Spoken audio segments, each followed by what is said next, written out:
Selamat pagi adik-adik. Selamat pagi, Ibu. Selamat pagi, Ibu. Baik, sebelum kita memulai kegiatan hari ini, saya minta satu orang untuk memimpin kita dalam doa.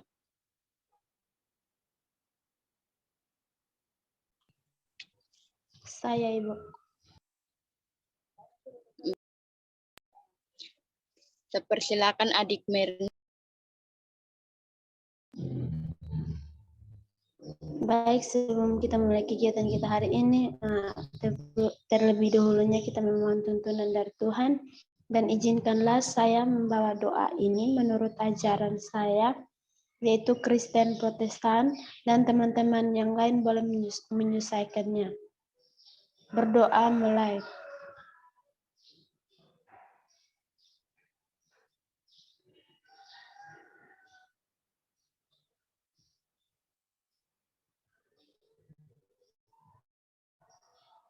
Berdoa selesai.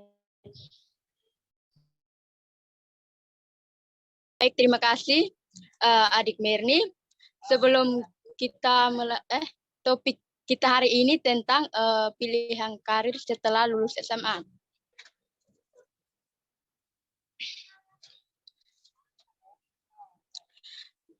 Setelah kalian lulus SMA, apa yang ini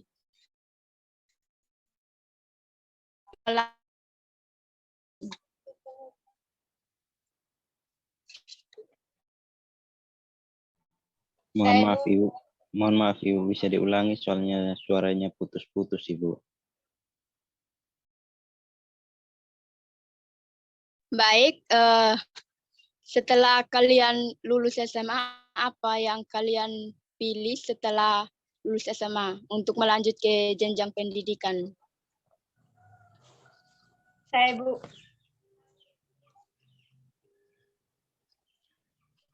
Kalau dari saya, Ibu, saya pilih untuk kerja di restoran, Ibu. Baik, mungkin masih ada? Kalau saya, Ibu,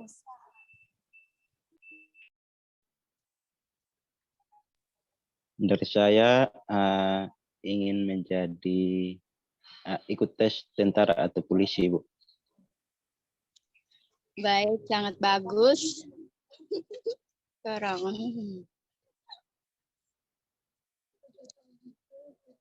Pasti kalian ini sebelum masuk ke jenjang pendidikan atau mencari ke selanjutnya mencari karir atau masuk ke dunia kerja, pasti kalian melamar dulu.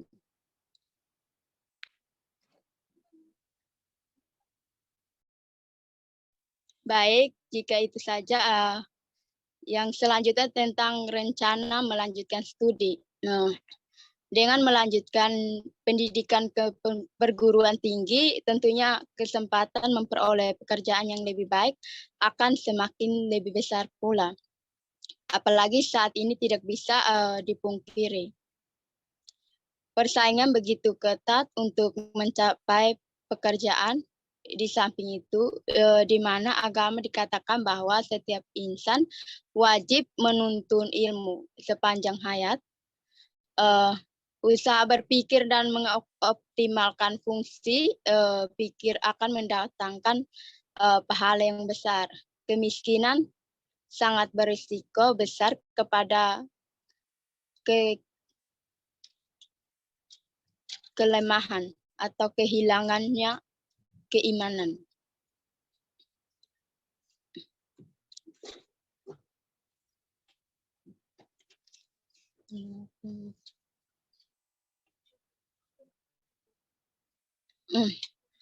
Apakah adik-adik mengetahui tentang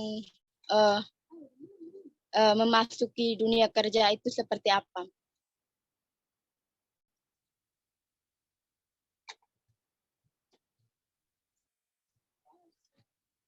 Dari saya, Ibu.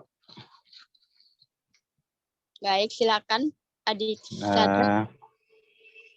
Ketika kita mau masuk dalam dunia kerja itu, yang pertama-tama itu kita harus sehat, Terus kita harus mapan dalam bidang yang kita mau kerja.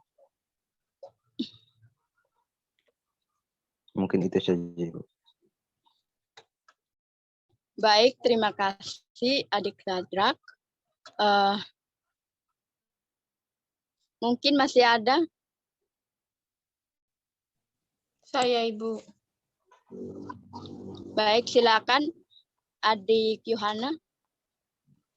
Yang kita lakukan adalah yang pertama itu melamar pekerjaan di mana kita mau bekerja. Terus mungkin kita akan mengikuti tes, Ibu, atau wawancara. Itu dari saya. Baik, terima kasih. Ya, betul sekali teman adik Sadrak dan Yohana. Jadi yang berikut itu tentang hal yang harus diperhatikan untuk studi lanjut. Jadi yang pertama itu status dan akademis perguruan tinggi. Statusnya dilihat dari dua hal, yaitu perguruan tinggi negeri atau PTN dan perguruan tinggi swasta atau PTS.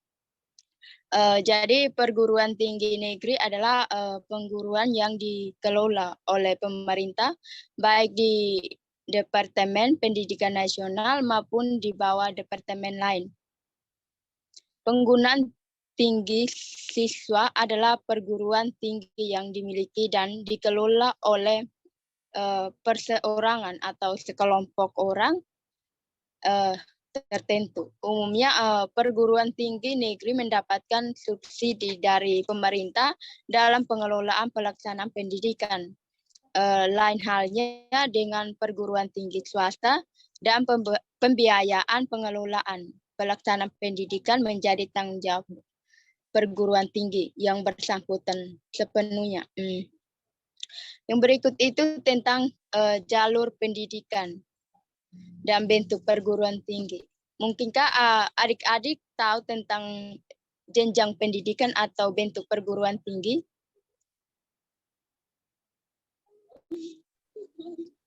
Tidak tahu, Ibu. Tidak tahu, Baik, Ibu. baik jika adik-adik tidak tahu, jadi ada dua jalur, yaitu pendidikan tinggi di Indonesia, yaitu jalur akademis dan jalur profesional. Jalur akademis atau biasa disebut jenjang sarjana atau S1 lebih menekankan pada penguasaan ilmu atau pengetahuan serta pengembangannya.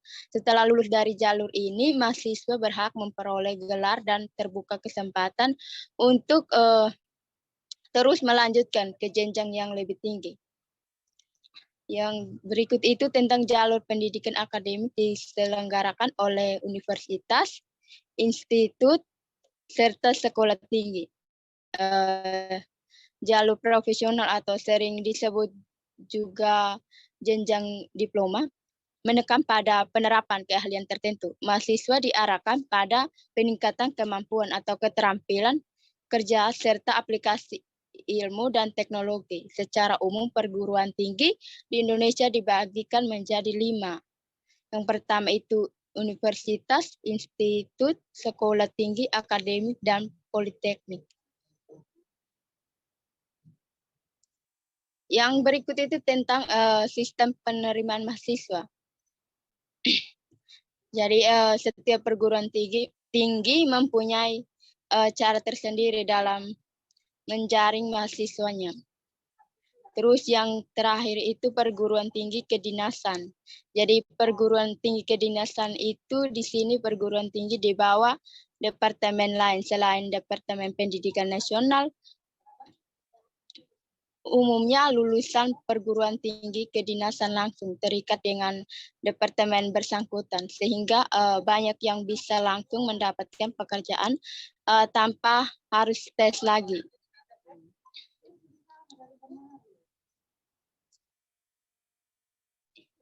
Yang berikut itu tentang mengikuti kursus atau pelatihan. Mungkin sebelum kita memasuki jenjang pendidikan yang lebih tinggi atau dunia kerja, kita harus mengikuti kursus atau pelatihan terlebih dahulu. Terus yang berikut itu memasuki dunia kerja. Ini jadi bekerja itu suatu kebutuhan manusia. Bekerja adalah manusia berharap akan dibawakan kepada keadaan yang lebih baik dan memuaskan bagi dirinya. Sebelum kita memasuki dunia kerja itu, kita akan mencari lowongan kerja dulu. Habis itu mendaftarkan diri ke Departemen Tenaga Kerja sebagai calon pencari. Terus melihat informasi lowongan kerja melalui media elektronik seperti televisi, internet, dan sebagainya. Mungkin itu saja. Apakah adik-adik sudah paham?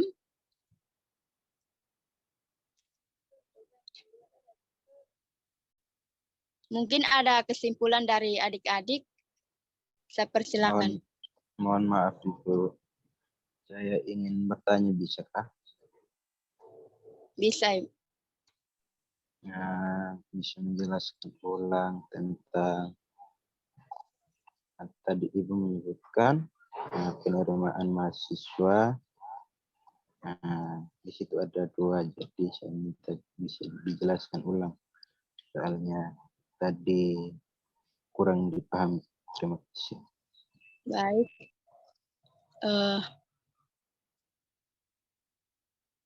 Jadi ada 2 penerimaan. Ada 2 jalur pendidikan atau penerimaan. Penerimaan Ibu.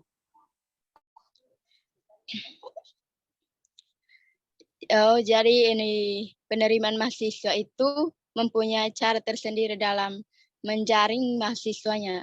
Secara garis besar, penerimaan mahasiswa baru di perguruan tinggi negeri dilaksanakan secara non-tes atau penelusuran bakat, minat, kemampuan, dan tes itu ujian sering masuk yang diselenggarakan oleh perguruan tinggi yang bersangkutan.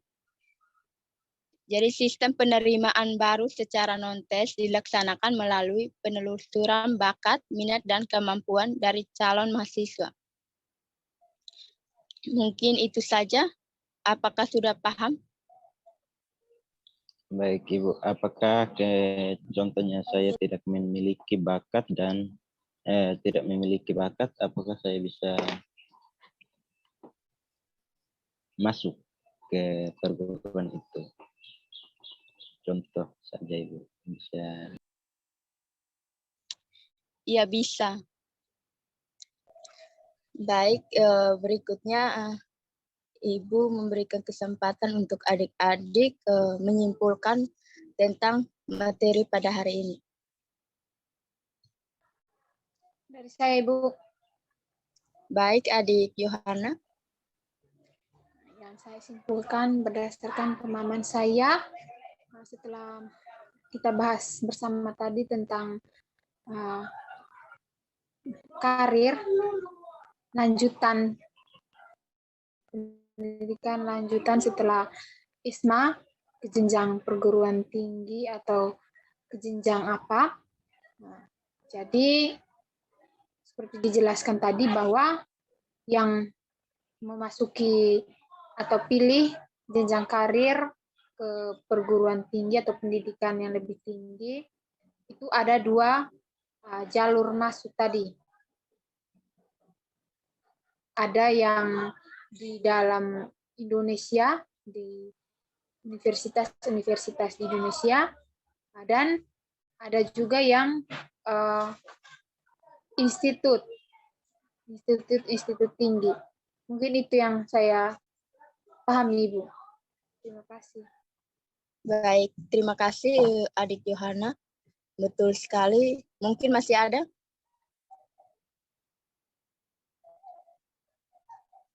Baik, jika tidak ada lagi, Ibu akan menyimpulkan bahwa jika kita melanjutkan studi ke jenjang pendidikan lebih tinggi, tentunya kesempatan memperoleh pekerjaan akan lebih baik dan akan semakin besar pula.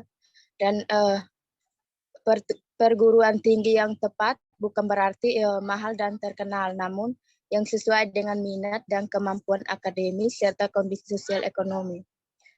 Mungkin itu saja.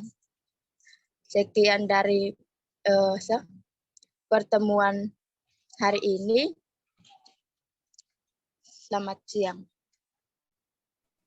Selamat siang, Ibu. Ibu. Terima kasih, Bu. Baik, sebelum kita menutup kegiatan hari ini, saya minta satu orang untuk berdoa. Ya, Ibu. Baik, silakan. Teman-teman dan Ibu Guru, marilah kita siapkan hati untuk berdoa. Izinkanlah saya membawa doa ini secara ajaran Katolik. Berdoa dimulai. Dalam nama Bapa dan Putra dan Roh Kudus. Amin.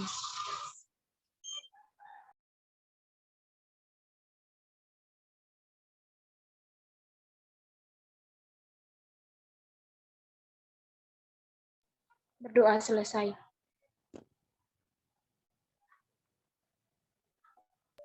Baik, terima kasih. Ya, Terima kasih, Bu. semuanya. Selamat siang, Ibu. Siang, Ibu. Siang juga.